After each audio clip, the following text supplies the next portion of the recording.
상황 먼저 알아보겠습니다. 네, 회담이 열리는 센토사 섬 앞바다에 군함이 배치된 곳이 포착됐습니다. 네, 회담장인 카펠라 호텔 진입로는 도보 접근이 통제되기 시작했습니다. 현장에 나가 있는 YTN 특파원 연결합니다. 강정규 기자.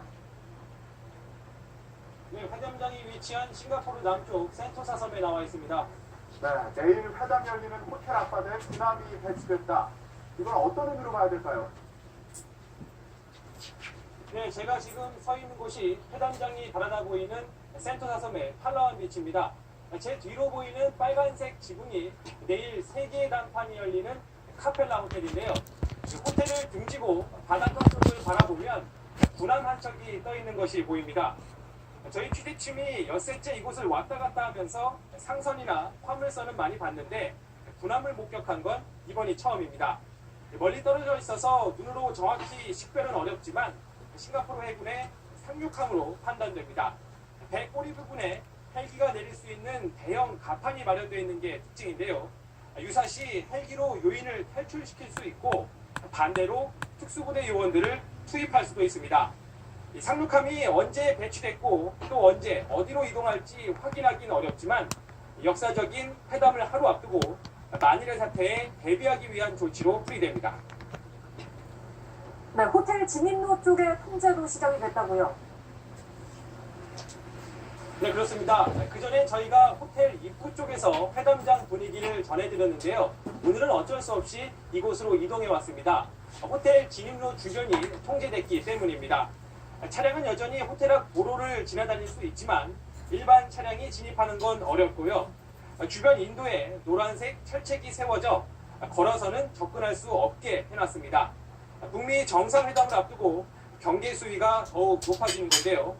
회담이 열리는 내일부터는 센토사 섬으로 들어오는 입구에서 검문 검색도 강화될 전망입니다. 현지 경찰이 내일과 모레 이틀간 교통 통제를 예고했는데요. 회담이 13일까지 하루 더 연장될 가능성을 염두에 둔 조치로 보이지만 북한 김정은 위원장이 내일 오후에 귀국할 거란 설도 있어서 어떻게 될지는 지켜봐야 할 것 같습니다.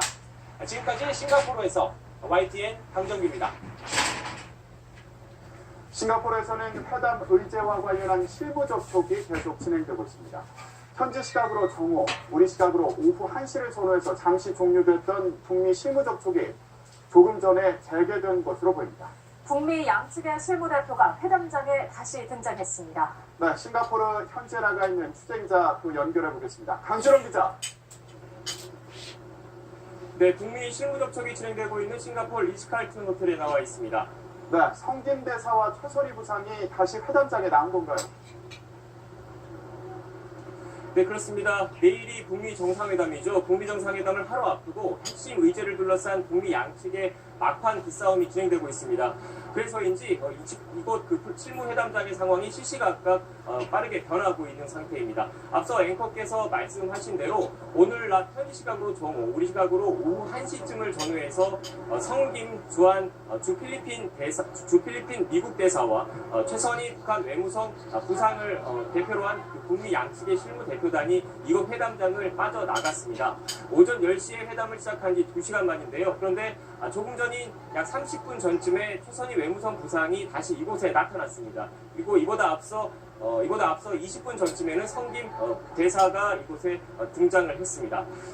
오전 회담을 마치고 나서 오전 회담 결과에 대해서 지금 이곳에 현재 김정은 위원장과 트럼프 대통령이 와 있지 않습니까? 더불어서 폼페이오 국무장관이라든지 김영철 통전부장이라든지 북미 양측의 핵심 인사들이 와 있기 때문에 실무 회담 결과를 일단 오전 결과를 보고한 뒤에 지침을 받아서 이곳에 다시 나타나지 않았나라는 생각이 듭니다. 북미 양측 모두 비핵화와 체제 안전 보장이라는 핵심 의제를 놓고 여전히 줄다리기를 하고 있는 것 같습니다. 미국 같은 경우에는 CVID라고 그러죠. 완전하고 검증 가능하고 되돌릴 수 없는 핵 폐기를 요구하고 있는 상태이고요. 북한 같은 경우에는 그에 맞서서 그에 합당한 체제 안전 보장을 요구를 하고 있는 상태입니다. 내일이 북미 정상회담일이기 때문에 이 CVID를 북미 정상의 합의문 초안에 넣을 것인지 말 것인지 그리고 비핵화는 어느 수준까지 할 것인지 언제까지 할 것인지에 대한 막판 이견을 좁히는 작업이 진행되고 있는 것으로 추정이 됩니다. 네, 실무회담과 별도로 어제 입국한 두 정상의 오늘 일정도 궁금한데요. 김정은 위원장과 트럼프 대통령의 관련 소식부터 전해주시죠. 네, 먼저 김정은 위원장 소식부터 전해드리겠습니다. 김정은 위원장 어제 오후에 이곳 싱가포르에 도착을 했습니다. 그 이후에 리센룽 싱가포르 현 총리를 만났고요. 그 이후에 숙소에 들어와서 아직까지는 별다른 움직임이 포착이 되지 않고 있습니다. 김정은 위원장이 움직이면 주변에 사이드카, 경찰 사이드카라든지 앰뷸런스라든지 무장경찰이라든지 사전 동향이 포착이 되거든요. 하지만 아직 그런 모습은 포착이 되지 않고 있습니다. 하지만 그 세인트레지스 호텔 근처에 저희 취재진이 머무르고 있는데요. 김정은 위원장이 나와서 다른 그 경제시설, 싱가포르 내 경제시설을 시찰하는 것 아니냐라는 설이 지금 돌고 있는데요. 그 부분은 저희가 추가로 확인되는 대로 다시 말씀을 드리겠습니다. 김정은 위원장이 만약에 추가로 싱가포르 내 경제시설을 시찰한다면 그 추가 경제 일정이 잡혀 있는 거고 그 외에 현재까지 파악된 바로는 공개된 일정은 없습니다. 앞서 말씀드린 대로 현재 이곳에서 북미 양측의 막판 실무 협상이 진행되고 있기 때문에 김정은 위원장이 최고 결정권자로서 실무회담 결과를 보고받고 실시간으로 지침을 내리는 상태인 것 같습니다. 이어서 트럼프 대통령 말씀을 드리면요. 트럼프 대통령은 오늘 정오쯤에 리센룽 현 총리와 회담을 가졌습니다. 앞서 어제 김정은 위원장도 리센룽 총리와 회담을 가졌는데 서로 덕담을 나누는 자리라고 생각하시면 될 것 같습니다. 북미 정상회담의 성공적인 결과를 기대한다라는 싱가포르 당국의 입장이 표현이 됐을 거고요. 트럼프 대통령 같은 경우에는 이렇게 회담 장소를 내준 것에 대해서 감사하다라는 의례적인 만남이 이루어졌을 거라는 생각이 듭니다. 그리고 트럼프 대통령은 이후에 이곳에 싱가포르 주재 대사관 직원들을 만나는 일정이 공개가 되어 있는 상태입니다. 또 역시 트럼프 대통령 역시 이곳에서 북미 실무 접촉 결과가 진행되고 있기 때문에 실시간으로 참모들을 통해서 이 관련된 내용을 보고를 받고 지침을 내리는 것으로 추정이 되고 있습니다. 지금까지 북미 실무 접촉이 진행되고 있는 싱가포르 리츠칼튼 호텔에서 전해드렸습니다. 그렇다면 24시간도 남지 않은 북미 정상회담에 대해 북미 양측은 무슨 생각을 하고 있을까요? 트럼프 대통령은 잘 될 것이라면서 회담에 대한 기대감을 나타냈습니다. 북미 간의 완전한 비핵화와 체제 안전 보장을 어떤 수준으로 합의문에 넣느냐를 놓고 막판까지 줄다리기가 벌어질 것으로 보입니다. 싱가포르 현재가 있는 워싱턴 특파원 연결해 보겠습니다. 김희중 특파원.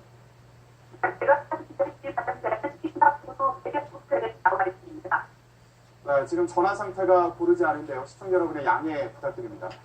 네, 그러면 질문 한번 드려보겠습니다. 먼저 지금 나가 있는 백악관 기자실 분위기 어떻습니까? 네, 역사적인 북미 정상회담 취재를 위해 전 세계 약 3,000명의 취재진이 싱가포르에 몰려 있죠. 이곳 백악관 기자실에도 각국의 워싱턴 특파원들은 물론 별도로 신청한 언론인까지 약 300여 명이 등록돼 있습니다. 지난 주말부터 속속 싱가포르에 도착한 이들 백악관 기자단은 북미 정상회담 하루 전 동향을 시시각각 전하느라 분주하게 움직이고 있고요. 또 백악관이 수시로 전하고 있는 상황 전달에도 촉각을 곤두 세우고 있습니다. 네, 트럼프 대통령은 북미 정상회담에 대해서 계속해서 기대감을 나타내고 있다고요. 네, 트럼프 대통령이 북미 정상회담에 대해 흥미롭고 잘 될 것이라며 기대감을 보였습니다. 트럼프 대통령은 싱가포르 대통령궁에서 열린 리센룽 총리와의 오차결정 자리에서 내일 무척 흥미로운 회담을 하게 된다며 아주 잘 될 것으로 생각한다고 말했습니다. 트럼프 대통령은 앞서 리 총리와 만나기 전 트위터를 통해서도 싱가포르에 있어서 좋다, 또 흥분의 분위기라며 들뜬 마음을 드러내기도 했습니다. 역사적인 북미 정상회담에서 세기의 간판으로 불리는 김정은 위원장과의 북핵 협상에 대한 일단 자신감과 기대감을 나타낸 것으로 보입니다. 리 총리와의 회동에는 트럼프 대통령 내각의 외교 안보 라인과 핵심 참모들이 총 출동했습니다. 폼페이오 국무장관, 볼턴 국방부 보좌관, NSC의 코틴즈 아시아남당 보좌관과 한반도 보좌관에 또 샌더스 백악관 대변인까지 핵심 참모 10여 명이 우산에 동석했습니다. 트럼프 대통령과 이들은 앞서 강기란 기자가 전해드린 대로 한국 시각 오후 3시부터 싱가포르 주재 미국 대사를 비롯한 관계자들을 격려하는 행사를 갖고 있는데요. 이후에 오늘 공식 일정은 없습니다. 따라서 성김과 최선희 북미 실무 대표단의 회동 결과 등을 계속 보고받으면서 막판까지 북미회담 성공을 위한 전략을 조율할 것으로 예상됩니다. 네, 미국의 폼페이오 장관은 완전한 비핵화 목표를 거듭해서 강조했다고요. 네, 북미 정상회담의 키내리자 트럼프 대통령으로의 복심으로 불리는 폼페이오 국무장관이 완전하고 검증 가능하며 되돌릴 수 없는 비핵화, 이른바 CVID 원칙을 거듭 강조했습니다. 폼페이오 장관은 트위터에 북미 실무협상의 미국 대표단을 이끌고 있는 성김 대사와의 두산 사진을 올려놓은 뒤 우리는 CVID 목표에 변함이 없다고 밝혔습니다. 폼페이오 장관은 회담 사흘 전에도 김정은 위원장의 CVID를 촉구한 데이어 북미 정상회담을 하루 앞두고도 북한의 완전한 비핵화를 거듭 압박한 것으로 보입니다. 한국 시간으로 6시 백악관 기자실에서는 미국 행정부 고위관계 브리핑이 예정돼 있는데요. 북미 간 이번 실무협상 결과에 대한 설명이 있을지 주목되고 있습니다. 지금까지 싱가포르 백악관 기자실에서 전해드렸습니다. 네, 싱가포르 현지 전화 연결을 했는데요. 오디오 상태가 고르지 못했던 점 양해 부탁드립니다. 네, 다음 소식 전해드리겠습니다. 이번엔 회담을 앞둔 북한의 반응을 알아보겠습니다.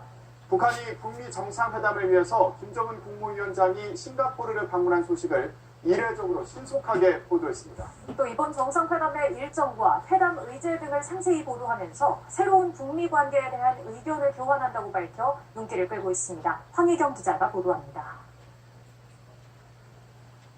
김정은 위원장이 평양을 떠난 지 하루 만에 북한 매체들이 김 위원장의 출국 사실을 전격 보도했습니다.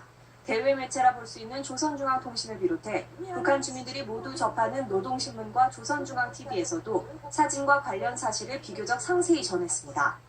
경의하는 최고領導者동지께서 북미 두 나라 사이에 첫 순회 상공과 회담에서 훌륭한 성과를 거두시고 부디 안녕히 돌아오시기를 중심으로 축원했습니다. 매체들은 또 김 위원장의 싱가포르 도착 소식과 리셴로 총리와의 회동 사실도 공개하고 북미 정상회담은 12일 오전에 열리며 김 위원장의 숙소 이름도 게재했습니다. 통상 최고 지도자의 안전을 고려해 사전 일정과 동선은 철저히 비밀에 붙이고 행사가 모두 마무리된 뒤에야 공개한다는 점을 감안하면 파격적인 조치입니다. 앞서 북한은 김 위원장의 두 차례 방중 소식도 일정이 모두 마무리된 뒤에야 공개한 바 있습니다. 진짜 달라진 시대에 맞게 우리가 뭘 해보겠다 하는 그 표시를 하는 것 중에 하나가 이 보도 행태라고 생각하는데 아주 철저하게 가려져 있는 사람의 행적인데 이렇게 대놓고 나 싱가포르 간다? 지금 싱가포르 있다? 이런 걸 이렇게 대놓고 말한 건 정말 처음이라서 북미 정상회담의 의제에 대해서도 달라진 시대적 요구에 맞는 새로운 북미 관계와 평화체제, 한반도 비핵화 등을 언급하며 이에 대해 폭넓고 심도 있는 의견 교환이 이루어질 예정이라고 밝혔습니다. 확실하지 않은 부분에 대해서는 상세히 공개하지 않는 북한의 경향으로 밀어볼 때 이 또한 이례적인 부분으로 회담 성공과 함께 만족할 만한 합의가 나오지 않더라도 주민들에게는 긍정적 성과로 부각시키겠다는 의지를 드러낸 것으로 보입니다.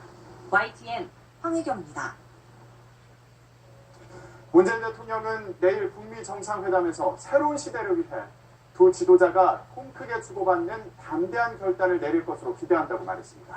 또 한반도 문제에서만큼은 어떤 상황에서도 우리가 주인공이고 완전한 비핵화와 평화체제 구축을 위해 최선을 다하겠다며 국민의 지지를 부탁했습니다. 청와대 연결합니다. 김도훈 기자. 네, 청와대입니다. 네, 저희가 방금 오늘 수석 보좌관 회의에서 나온 발언을 소개해드렸는데 아무래도 싱가포르에 있는 두 정상에게 보낸 메시지다 이렇게 해석을 할 수 있겠죠? 네, 문재인 대통령은 내일 북미 정상회담이 반드시 성공할 것으로 전망하고 또 기대한다고 말했습니다. 문 대통령은 이번 회담에서 적대 관계의 청산과 한반도 비핵화에 대한 큰 합의가 도출되길 바란다고 말했습니다. 그러면서 회담 개최 과정에서 보여준 트럼프 대통령과 김정은 위원장의 과감한 결단에 찬사를 보냈는데요. 트럼프 대통령은 북핵 해결과 평화에 대한 강력한 의지를 보여왔고 김 위원장은 과감한 선제적 조치로 비핵화 의지를 보여줬다고 평가했습니다. 문 대통령의 발언 직접 들어보시겠습니다. 이제 새로운 한반도 시대를 염원하는 전 세계인들의 바람이 실현될 수 있도록 두 지도자가 서로의 요구를 통 크게 주고받는 담대한 결단을 기대합니다. 네, 북미 정상회담 이후에 우리 정부의 계획에 대해서도 언급이 있었습니까? 네, 문 대통령은 한반도의 적대 관계와 북핵 문제가 이번에 한꺼번에 해결될 수는 없을 거라고 지적했습니다. 따라서 두 정상이 물꼬를 연 뒤에도 남북미의 진정성 있는 노력, 또 주변국의 지속적인 협력이 필요하다고 말했습니다. 또 북미 대화와 함께 남북 대화도 병행해야 한다고 강조했습니다. 남북 관계와 북미 관계가 서로를 발전시키는 선순환을 만들어야 한다는 겁니다. 이를 위해 이번 주부터 시작되는 남북 군사회담, 적십자 회담, 체육회담을 향한 국민의 지지와 성원을 부탁했습니다. 문 대통령은 한반도의 완전한 비핵화와 평화체제 구축까지 최선을 다하겠다며 한반도 문제는 우리가 주인공이라는 의지를 잃지 않도록 국민이 함께해달라고 당부했습니다. 지금까지 청와대에서 YTN 김도훈입니다.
싱가포르에 모인 북미 정상회담 전날은 어떻게 보내고 있을까요?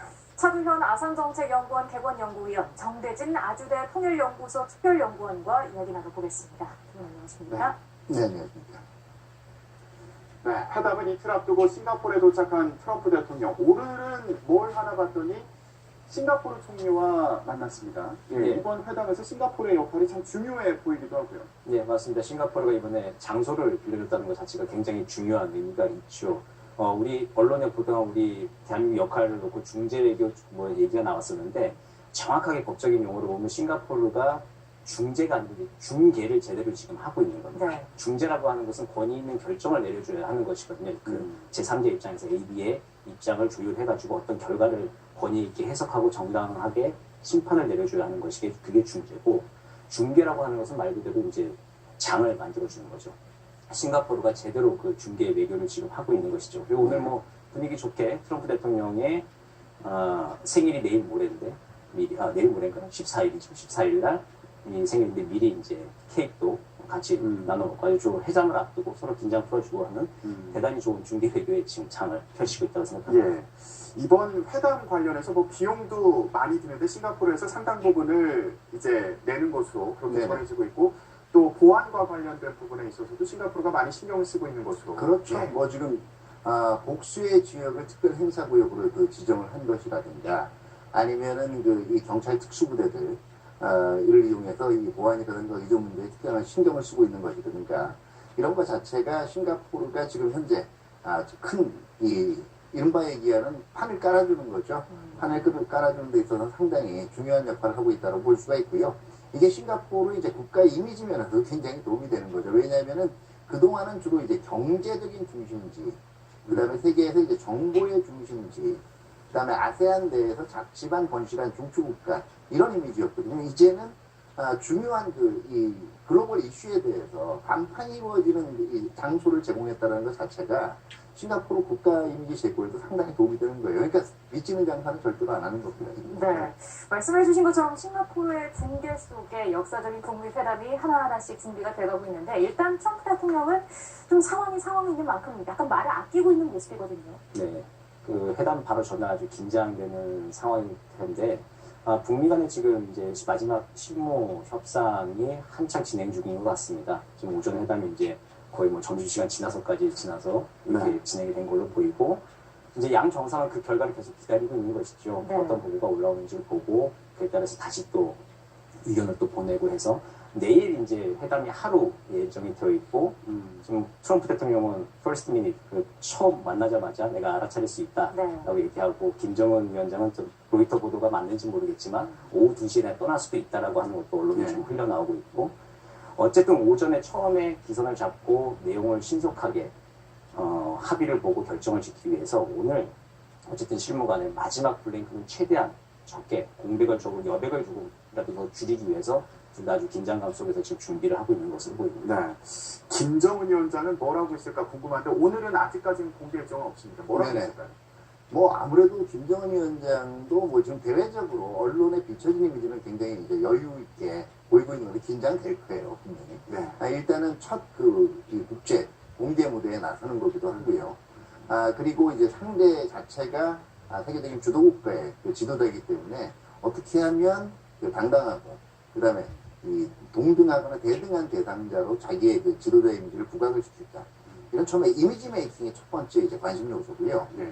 두 번째는 결국은 이제 내일 이루어질 북미회담에서 북한의 최대 관심사는 미국으로부터 얼마만큼의 체제 안전 보장, 다시 말해서 보상 내지는 양보 조치를 이끌어내는 거 아니겠습니까? 이걸 그러니까 과연 트럼프의 맞서서 어떤 배팅을 지금 하는 것이 최적일까? 이걸 다시 한번 조율을 해볼 거고요. 그렇기 때문에 지금 이 썬킴 필리핀 대사하고 최선희 부상 간의 협의 내용 자체를 지금 실시간 보고받을 거예요. 네. 오후에 또 회담을 재개한 것으로 저희가 아까 네네, 전해드렸으니까요. 그 얘기를 계속 듣고 있지 않을까 이런 생각도 드는데 뭐 싱가포르 경제 관련 시설을 시찰한다거나 이런 가능성도 있을까요? 어떻게 보십니까? 네, 가능성 충분히 있습니다. 왜냐하면은 지난 이 북중 정상회담 때도 그 일정 중에 이 중간춘이라고 베이징의 유명한 IT 관련 이 시설들 방문하는 기회를 가졌었거든요. 이게 중국의 개혁 개방의 이 모델을 한번 탐색하기 위한 기회라고도 그 당시 언론에서 보도한 바가 있었는데요. 네. 싱가포르 같은 경우에는 아무래도 이제 북한이 나중에 경제 개발을 해가는 과정에서 해외 투자를 유치를 해야 되거든요. 그러다 보면 싱가포르의 주요 관련 시설들이 이제 금융이라든가 아니면 이제 무역 이런 것과 관련되니까 이른바 얘기하는 싱가포르는 우리가 얘기하는 굴뚝산업은 그렇게 많지가 않아요. 주로 이제 무역이나 금융 이런 부분들의 관련 이제 시설들이 위치하고 있기 때문에 이쪽을 돌아보는 기회를 가질 수도 있겠죠. 예.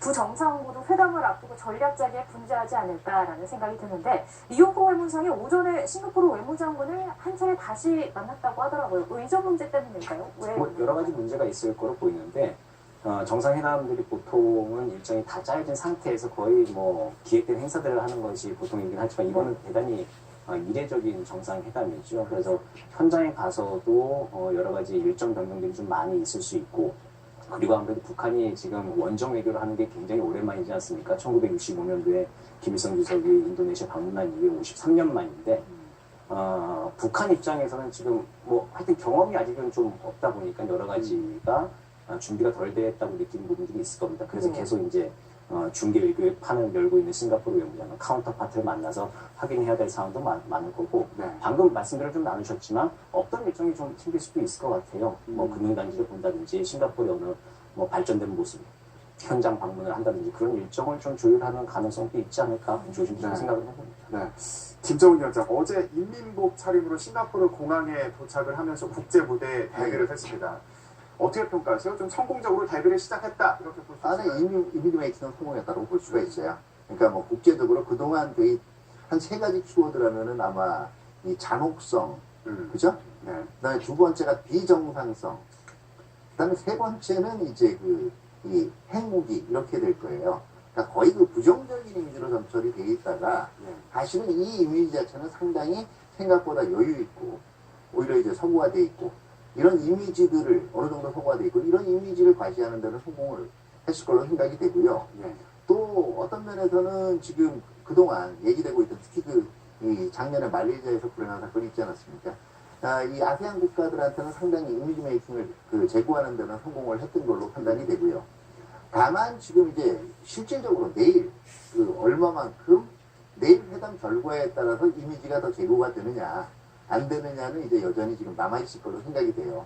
이걸 가지고도 어떻게 이제 지금 앞으로 이미지를 만들어 나가느냐는 북한 내부적으로도 고심을 하고 있고 김정은 위원장 자체로도 지금 계속 고민을 하고 있을 겁니다. 그렇기 때문에 이거 자체가 사실 어떻게 보면 지금 미국 회담 자체가 어떤 앞에 선대도 이루지 못했던 업적을 지금 새로이 만들어내는 젊은 수령의 모습을 만들어가는 거거든요.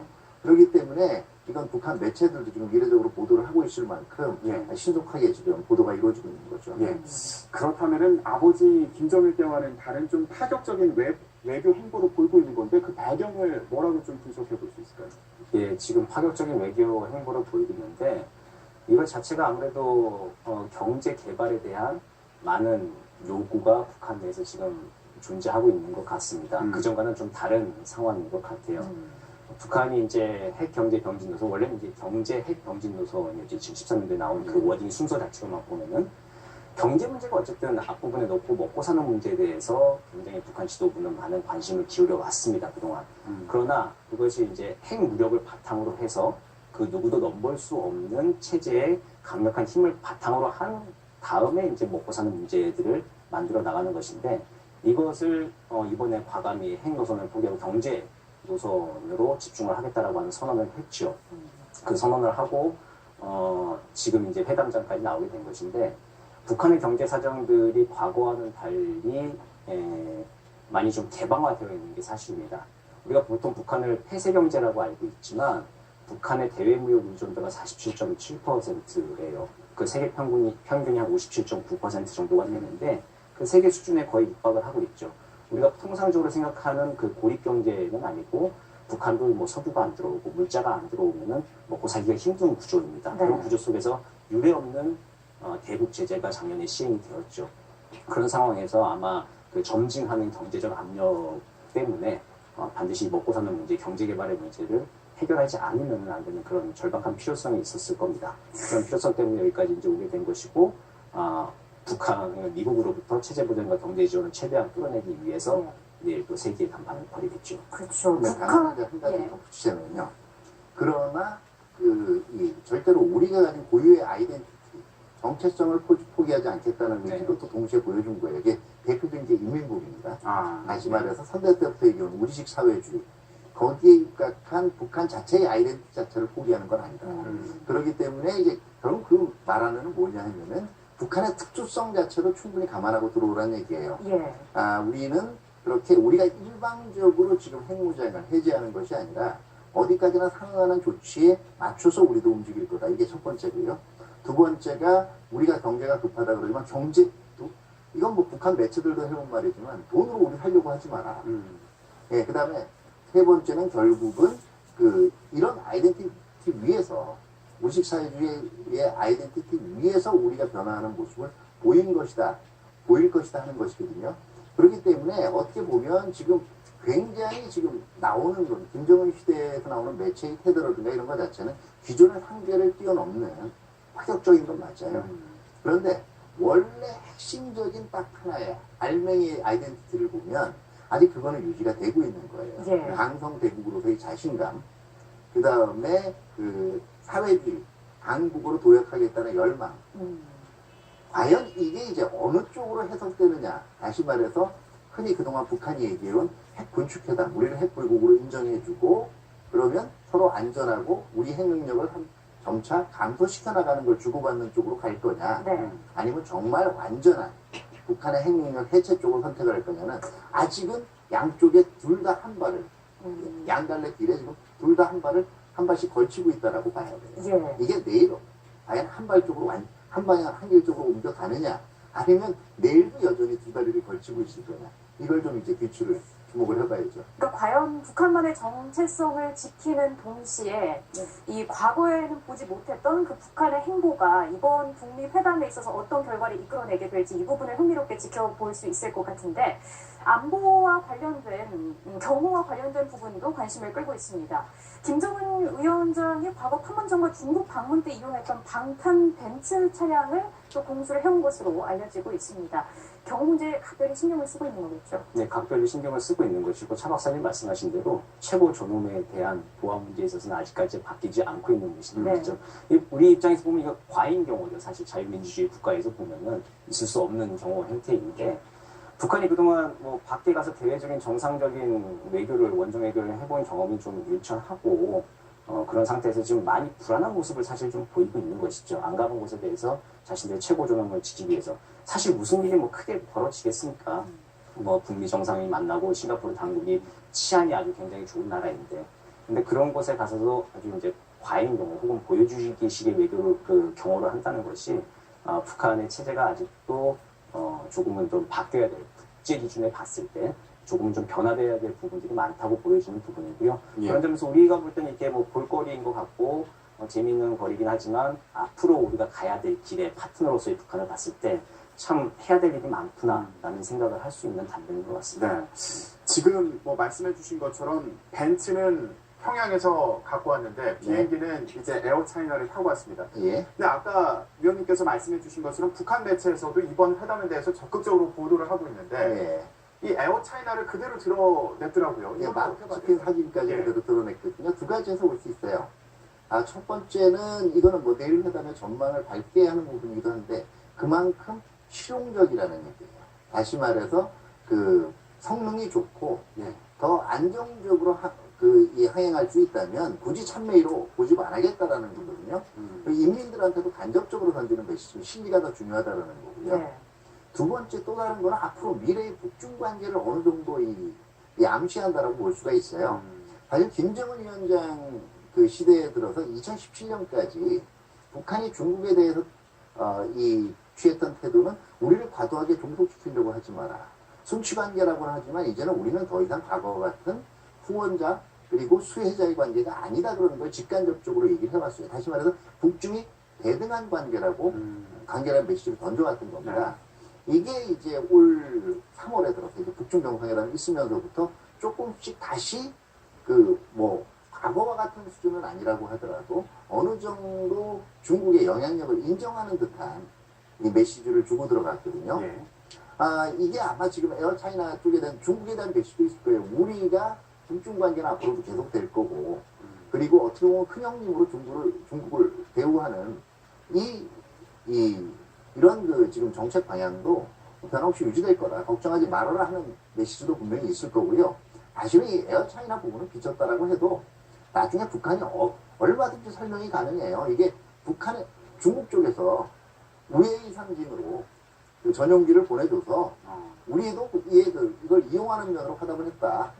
뭐 그렇게도 할 수가 있고 또 내일이 될지 아니면 조금 회담이 길어질지 모르겠고 만약에 내일 일부 언론 보도대로 빨리 귀환을 한다면 오히려 경호상 이제 정확하게 루트를 안 밝힌다는 측면은 내일은 또 깜짝 또 참매로 타고 또 평양으로 귀환할 수도 있겠죠. 예.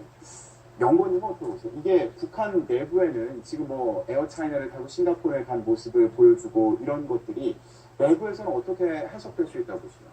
저는 예상보다 지금 노동신문이나 조선중앙통신 보도가 대단히 좀 빨리 나왔어요. 제 예상보다는. 만약에 이게 북미 정상회담이 다 이제 이루어지고 일정한 성과를 얻은 다음에 대대적인 선전을 할 것이라고 생각을 했는데 그것보다 먼저 지금 선제적으로 지금 노동신문에 보도가 됐습니다. 그리고 에어차이나 중국 국기까지 딱 찍힌 마크가 나오고 하니 자신감의 표현인 것 같고 그리고 또 회담이 잘 됐으면 좋겠다고 하는 그런 주관적인 기대에서 좀 해석을 봤을 때 회담에 대한 준비가 상당 부분 많이 이루어졌다라는 청신호가 아닐까라는 생각을 합니다.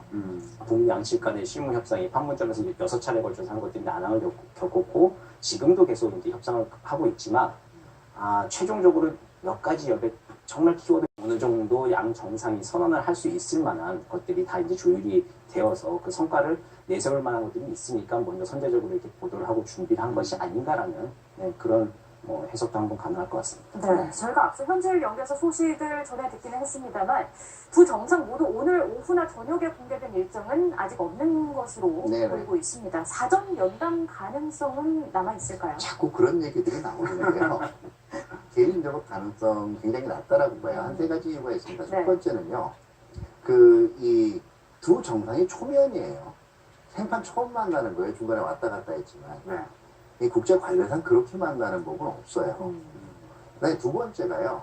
이게 결국은 그렇게 되면 경호하고 의전을 대폭 생략하고 이 아주 약식의 이 경호만을 대동한 채로 만나야 된단 말이에요. 이게 트럼프 대통령 같은 경우는 그럴 수가 있다라고 해도 김정은 위원장이 아직 그 정도로까지 지금 누가 있을지 모르거든요. 싱가포르 내에. 그 준비가 됐을 거라고 생각하지는 않고요. 세 번째는 간단해요. 이게 내일 미국 정상회담의 성과를 위해서도 오늘의 깜짝 만남이 그렇게 도움이 안 될 거예요. 제가 분명히 말씀드리는데 이 회담에서의 이 실질은요, 정상적인 관계, 정상적인 절차를 통해서 나오는 거예요. 그동안 우리가 너무 이 트럼프 대통령이나 김정은 위원장의 예상 밖 돌출행동, 특히 트럼프 대통령의 기존적인 상대를 뛰어넘는 행동들에 너무 익숙해져 있기 때문에 이번에도 뭔가 변형이 만들어져. 그러다 보면 자꾸 상징에만 몰입하게 돼요. 상징에만 몰입하게 되면 실질을 놓쳐요. 그러니까 실적은 뭐냐면 막 굉장하게 뭐가 많이 만들어지는 것 같은데 한번 뒤돌아봐서 합의 내용을 보면 앞으로 가야 될 길이 또 멀단 말이에요. 차라리 그런 거보다는 차분하게 오늘 그런 깜짝 만남이 없는 것이 내일 회담을 위해서 더 도움이 돼요. 알겠습니다. 만약 그렇다면 이제 내일이 첫 만남이 될 텐데 이 첫 만남에서 서로의 마음을 읽는데 두 정상 시간이 얼마나 필요할까요? 보고 오겠습니다. How long will it take to figure out whether or not they're serious? I said maybe in the first minute. And if I think it won't happen, I'm not going to waste my time. I don't want to waste his time.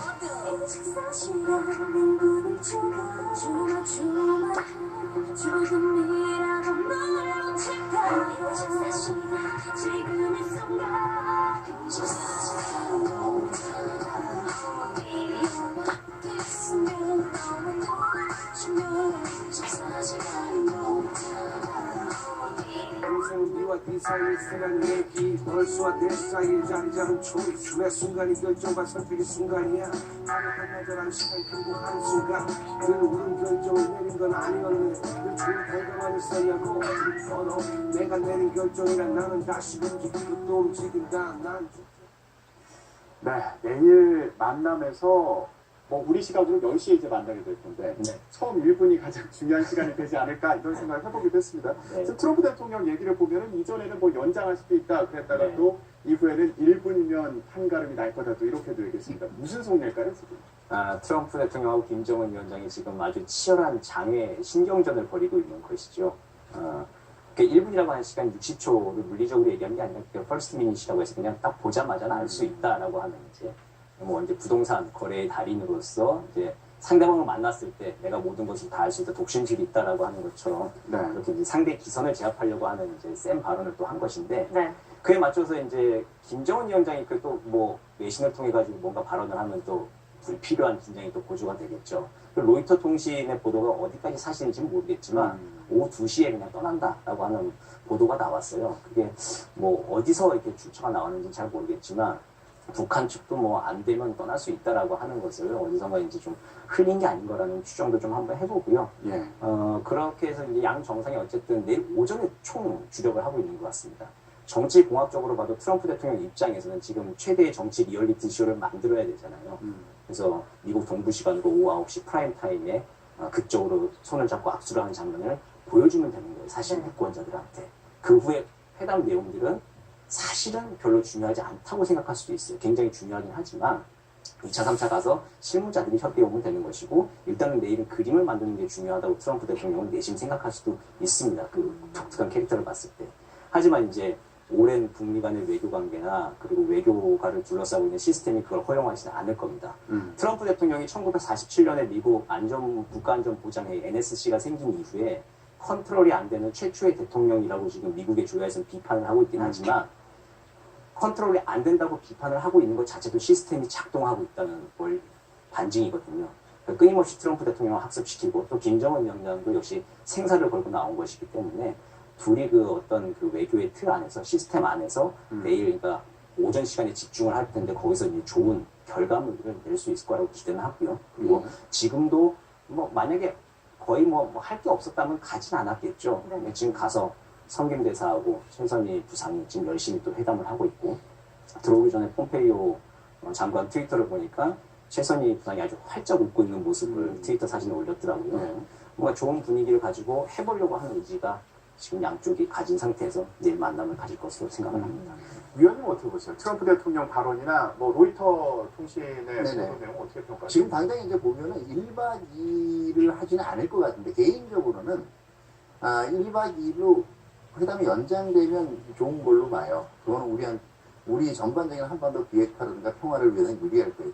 그러면 정말 최고 권한을 진 지도자들 간의 담판이라는 게 정말 이루어지는 거예요. 네. 실무에서 합의된 거 이외에, 우리 이거 이외에 아예 이렇게 만난 김에 내가 이만큼 내놓을 테니까 당신도 이만큼 내놓으시오 하는 게 가능할 건데, 시간이 좁으면 좁을수록 실무상에서 합의한 걸 재확인하는 확인 수준의 회담밖에 될 수 없어요. 그렇기 때문에 제가 보기엔 가능한 한 회담이 길어질수록 좋다라는 게 첫 번째고요.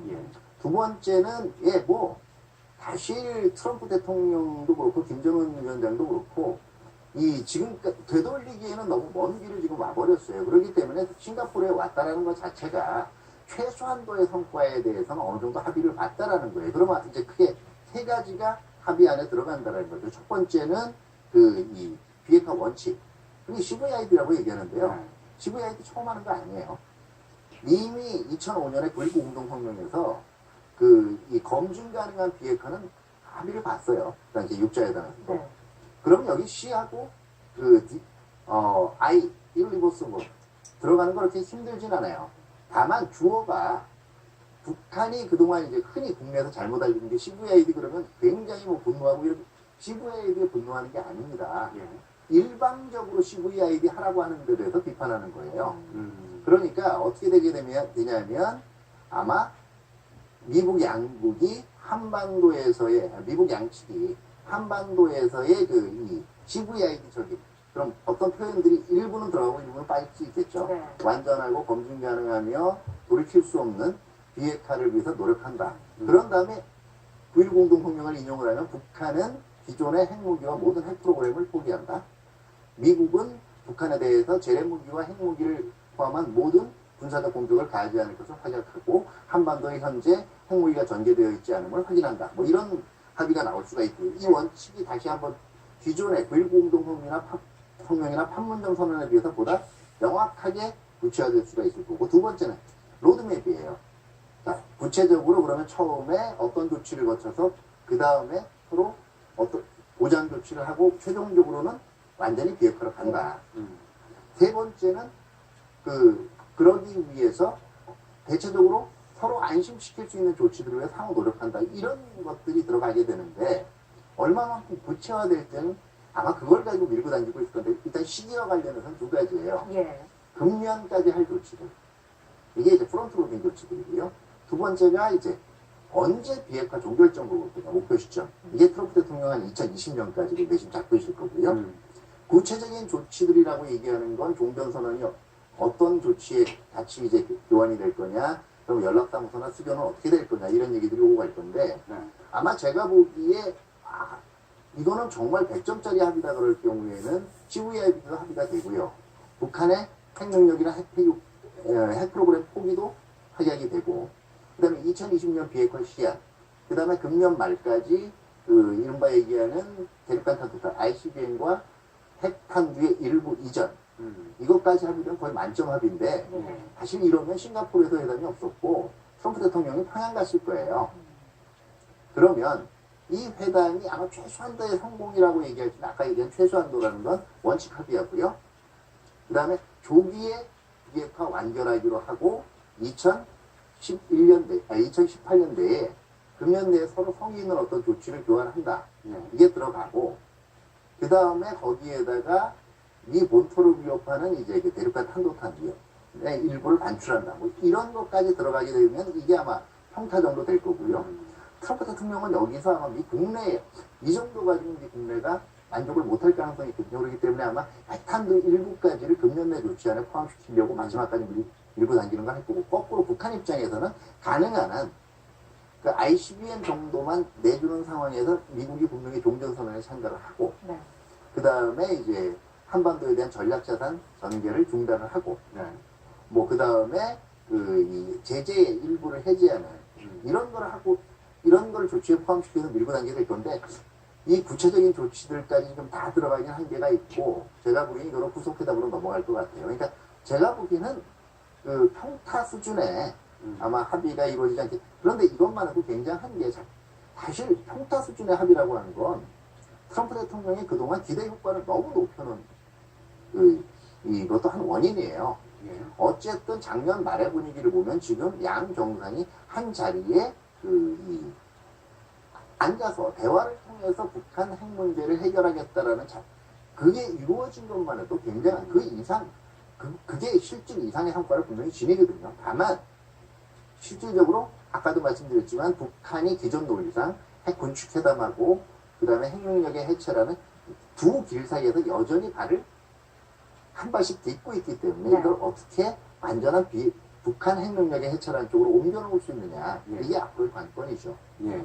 지금 위원님께서 좀 네. 시간 계획을 좀 전망을 해 주셨는데 연구원님은 어떻게 보십니까? 일단 가장 먼저 양측에서 원하는 가시적인 성과는 뭐일 것이며 그 시한은 언제일 것인가? 어떻게 좀 말씀하세요? 북한 핵 문제가 가지고 있는 구조적인 문제가 있어요. 뭐냐면은 지금 CVID와 CVIG, 그러니까 완전한 핵이 비핵화하고 그리고 미국의 체제 보장과 경제 지원을 맞바꿔야 하는데 이거에 시차가 생길 수밖에 없는 구조적인 문제가 있습니다. 지금 말씀하신 것처럼 북한이 만약에 뭐 의지를 가지고 핵 폐기를 한다고 해서 핵탄두 일부와 뭐 ICBM 한 개 정도를 실어서 뭐 북한 영토 밖으로 배에 실어서 내보내는 작업을 하면은 그건 이루어질 수 있는 한 번에 눈에 보이는 가시적인 조치를 할 수가 있죠. 의지를 보여줄 수 있죠. 뭐 물론 핵물질과 핵과학자를 남겨놓고 나중에 뭐 꼼수를 부린다 하더라도 하지만 그에 대해서 바로 미국이 상응해서 바로 해줄 수 있는 즉각적인 조치가 무엇이냐라고 하는 거에 대해서는 물음표가 남아있을 수밖에 없습니다. 그 체제 보장이라고 하는 걸 말로 해주는 거예요. 불가침하겠다. 뭐 종전선언 하자. 뭐 우리 회담 결과물을 의회 가서 내가 비준 동의를 받겠다. 뭐 등등의 말로 해주는 거거든요. 근데 말은 이게 상황이 바뀌면 뒤집어질 수도 있는 것이고 종전선언을 해도 중대한 사정 변경이 생기면 다시 선전포고하고 개전선언을 할 수도 있는 것이죠. 사실은. 그렇기 때문에 그 시간차 문제와 이 맞바꾸는 것이 과연 이렇게 등가물로 현실적으로 눈에 딱 보이는 것이냐는 이에 대해서 문제가 좀 있는 것이고 그런 맥락에서 아마 지난 그 2차 남북 정상회담 때 문재인 대통령이 김정은 위원장의 뜻을 전했죠. 북한의 김정은 위원장은 체제 보장에 대해서 완전히 좀 신뢰를 하지 못하고 있다라고 하는 것을 뜻을 전했는데 그런 맥락에서 북한은 계속 문제 제기를 하고 있는 것이죠. 근데 이제 안 맞는 문제를 지금 맞추려고 하다 보니까 좀 힘이 든 거죠, 사실은. 근데 큰 틀에서 봤을 때 93년도에 북한이 NPT를 탈퇴한 걸 기점으로 봐서 북핵 문제가 한 25년이라고 놓고 봤을 때 지금처럼 이제 어떤 해결의 골든타임, 절묘한 시기가 된 적은 없었어요.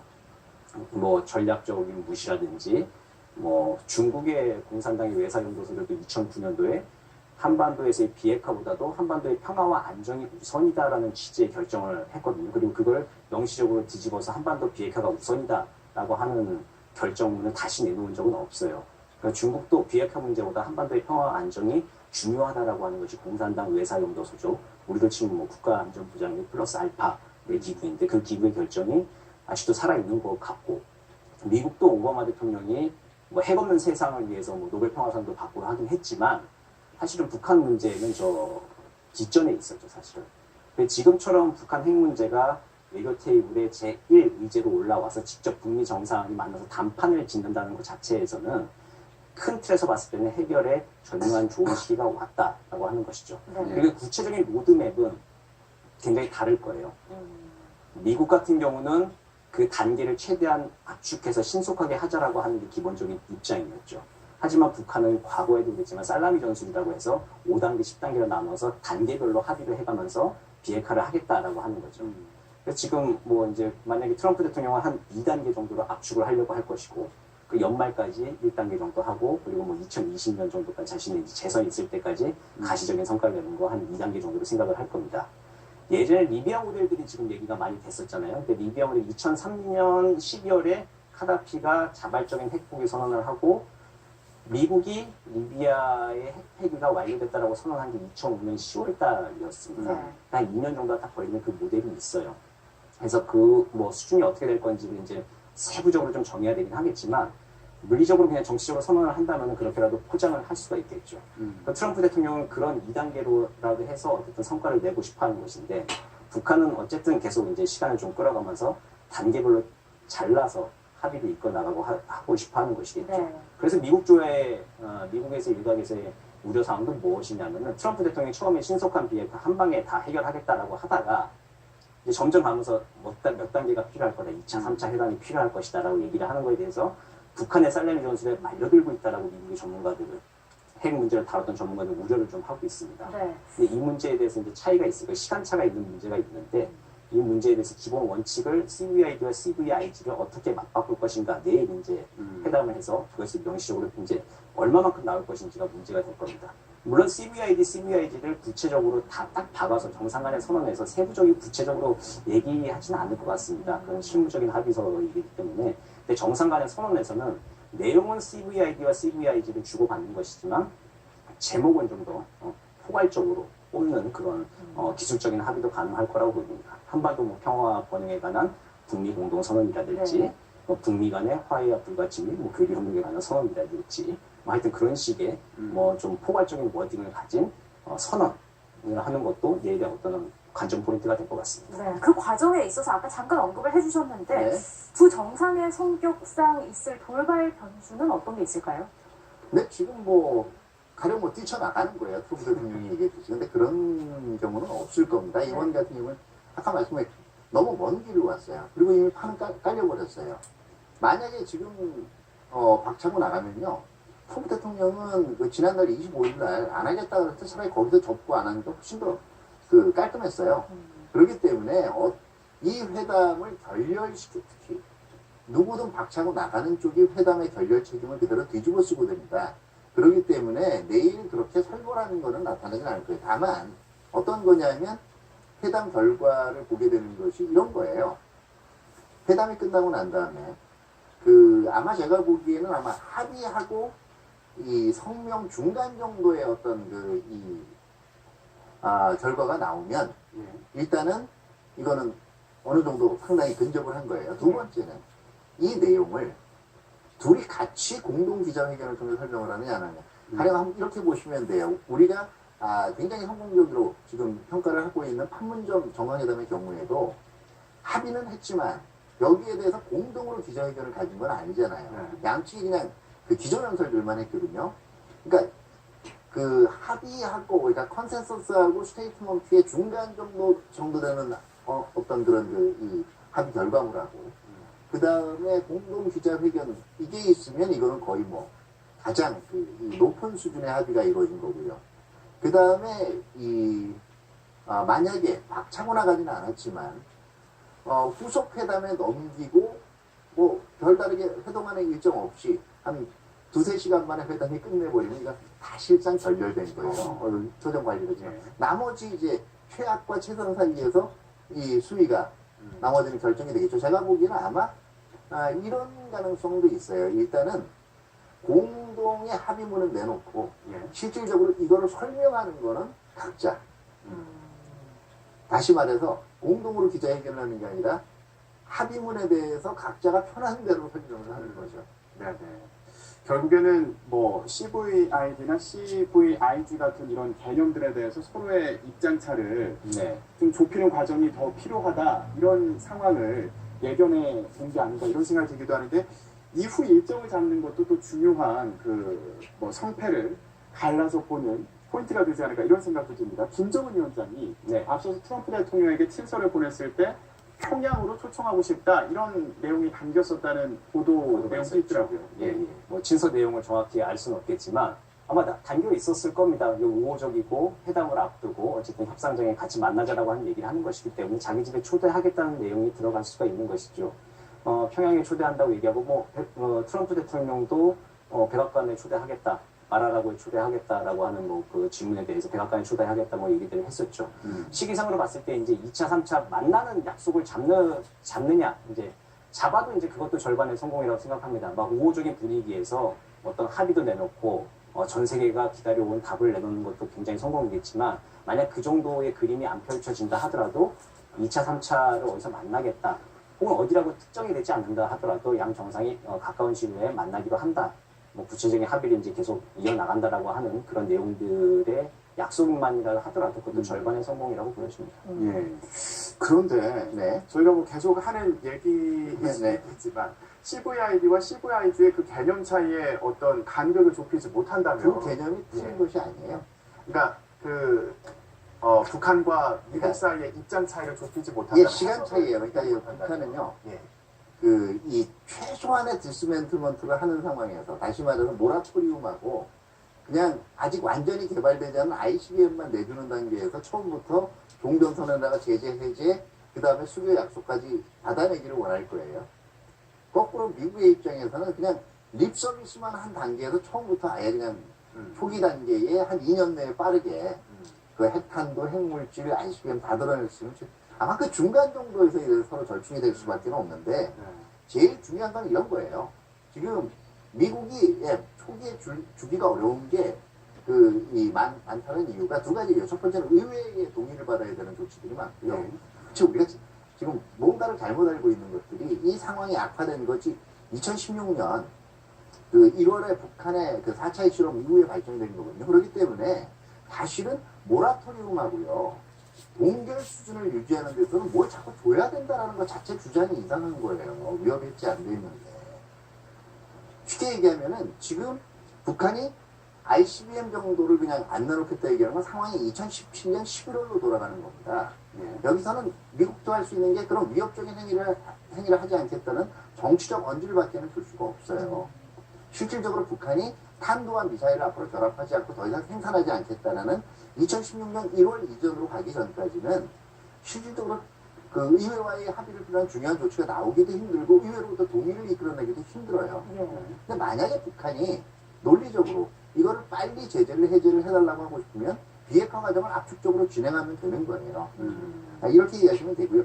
제가 보기에는 오히려 그렇기 때문에 트럼프 대통령이 지금 종전선언밖에는 뚜렷하게 자기 혼자 힘으로 될 게 없다라고 생각이 될 때는 북한의 체제 안전 보장이라는 조치를 바로 자신의 평양 방문하고 김정은 위원장의 워싱턴 뉴욕 초청으로 그 대체하려고 할 수도 있다라는 거예요. 다시 말해서 그 자체가 다시 말해서 과거에 적성국으로 봤던 국가 지도자를 국가의 중심부에 직접적으로 미국 대통령이 방문을 한다든가 아니면 그 지도자를 직접적으로 워싱턴으로 불러들어서 환대하는 것 이상의 항진적인 체제 안전 보장 조치는 오히려 이게 더 또 북한 입장에서는 내부 상기 측면에서 종전선언 이상으로 큰 걸 수도 있거든요. 이걸 아마 추가적인 지금 레버리지로 활용하지 않을까 이렇게 생각하는 것입니다. 내일 협상 결과가 나오면 이걸 또 두고 그 해석을 해봐야겠습니다. 아무래도 지금 이런 부분을 두고 성균 대사하고 최선희 부장이 또 오후에 또 만나지 않았습니까? 지금 현장에서 이런 부분을 얘기하고 있는 거겠죠. 어떻게 보세요? 네, 지금 뭐 마지막까지 얘기를 하고 있을 건데, 참 궁금해요. 어떤 내용들이 담길 건지가 궁금하고, 지금 저도 아까 모두에 말씀드렸지만, 최대한 여백을 줄이기 위해서 지금 많이 노력을 하고 있을 겁니다. 내일 어쨌든 양 정상이 사인을 할 수 있도록, 그 합의문 초안을 이제 오늘 밤까지는 초안이 확정이 돼야 되겠죠. 새벽이 넘어갈 때까지는 양 정상이 이제 확인을 받아야 되는 것이기 때문에, 그 문제를 가지고 막판까지 지금 힘겹게 지금 협상을 벌이고 있는 것으로 보이는데 그 내용이 이제 CVID와 CVIG의 그 간극의 그 차이에 어느 정도의 로드맵의 그 시간차를 줄이는 내용이 나올지를 한번 두고 봐야 할 것 같습니다. 예, 이 부분에 대해서는 소식이 들어오는 대로 저희가 전해드리도록 하겠고요. 또 판문점 도보다리 산책이라든지 다른 해변가 산책 이런 장면이 과연 이번에도 연출될 수 있을까? 이 부분은 관심입니다. 아마 제가 보기에는 그거는 만약에 회담이 내일 뭐 오전나, 그러니까 내일 오후에 만약에 그 일부 보도를 해야 된다, 그건 없는 거고요.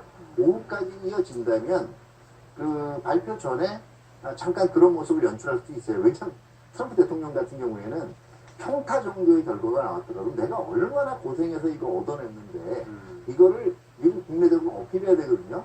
그렇기 때문에 그런 모습을 연출할 가능성은 있다라고 봐요. 그러니까 뭐 보통 수준의 기대했던 수준에서 어떤 보통 일정한 수준의 결과물이다 이걸 좀 보여주는 그런 과정을 보여야 원래 생생내기의 답입니다.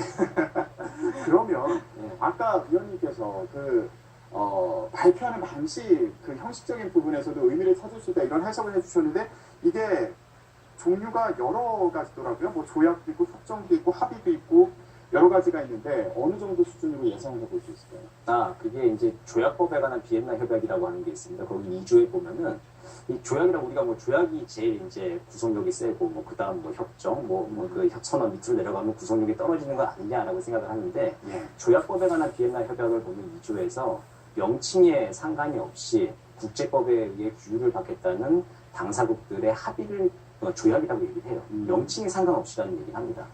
우방국 사이에, 혈맹국 사이에 그냥 선언이라고 해도 혹은 뭐 공동 기자 해결문이라고 해도 그건 지켜지잖아요. 그죠? 네. 아주 강력한 합의 성격을 가지고 지켜지는데 그게 꼭 뭐 조약이라고 하는 이름이 붙여야 될 필요가 없는 것이죠. 근데 오랜 적대 국가는 뭐 조약이라고 하는 가장 세 보이는 가장 높은 수준의 기속력을, 법에서 기속력을 가지고 있는 명칭을 붙였다 하더라도 적대국 간에 뭐 그 다음에 이제 사인한 다음에 휴지 조각 만들어 버릴 수 있는 것입니다. 그렇기 때문에 이게 좀 여러 가지가 내용들이